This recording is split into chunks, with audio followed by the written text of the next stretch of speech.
Thank you. My question is for the member for Menzies, Keith Wolahan. Can you please explain the Liberal Party's process for pre-selection in Dunkley? I'm wondering how it is that the Liberal Party can set a gender target at the last election and then pre-select a male candidate who already has a platform over two women. So... And there is, just to add to your question, don't usually do this, but there is some breaking news tonight that there has been someone selected to be the candidate in the seat of Cook, and that is a man as well. Simon Kennedy has won that pre-selection. He thumped it in, actually, 158 to 90 votes. Take it away.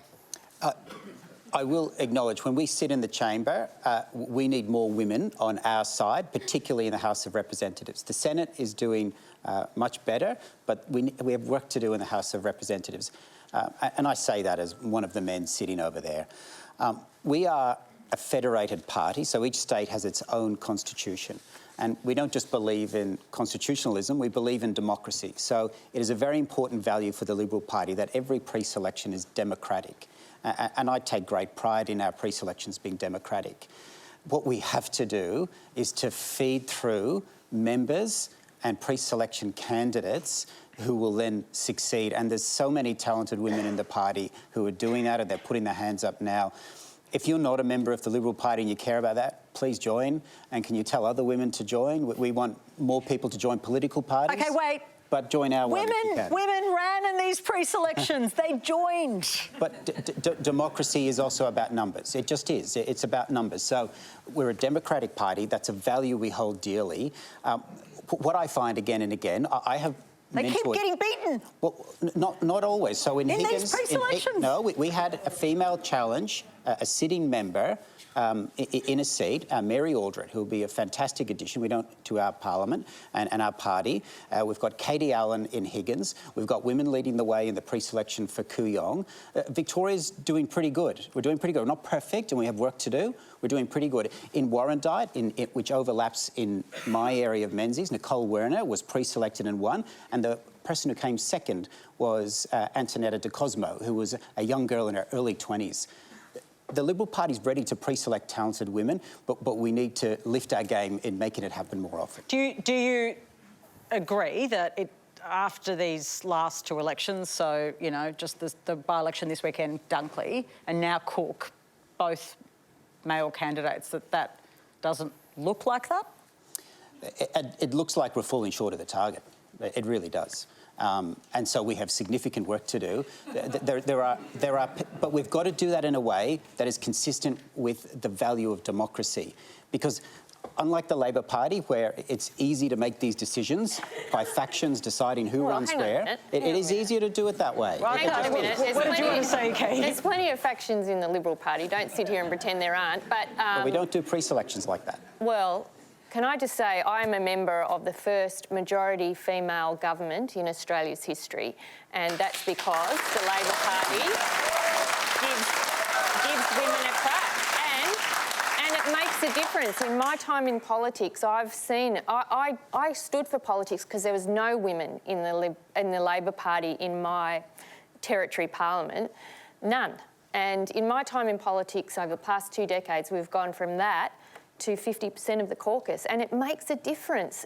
How does it make a difference? Well, it's like we don't have to argue about gender equality.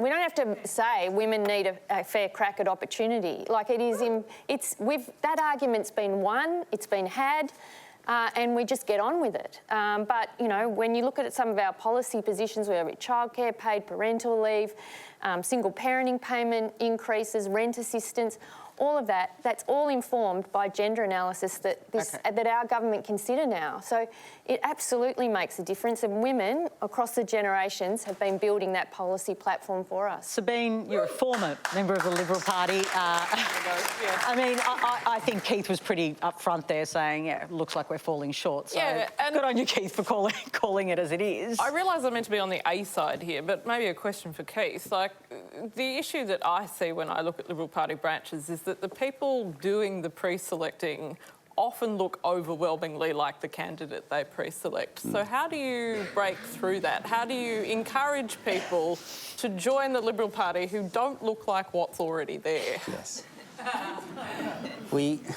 Absolutely.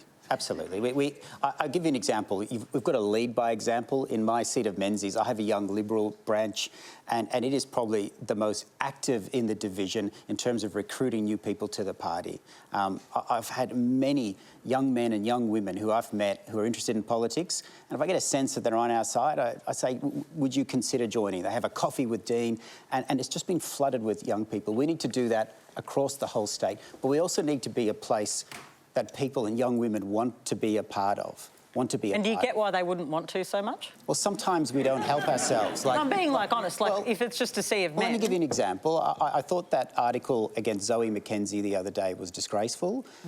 Tell people, I was going to ask you about that. So there was an article, please explain it. So Zoe McKenzie is a good friend of mine, a female member for Flinders, an amazing member of Parliament, an advocate for her community. Some people, apparently, no names, took offence to her congratulating the new Labor member, Jodie, for Dunkley. That's an important thing to do in democracy.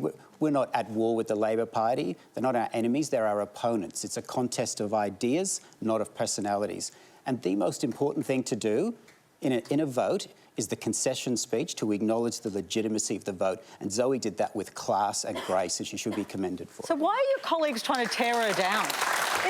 Because they were leaking that she'd done this horrendous thing by congratulating, your opponent, as you say, and that was on the front page of the Australian newspaper. Well, they didn't have the courage to put their names to it, so Zoe had the courage to put her name to her congratulations of Jodie. OK.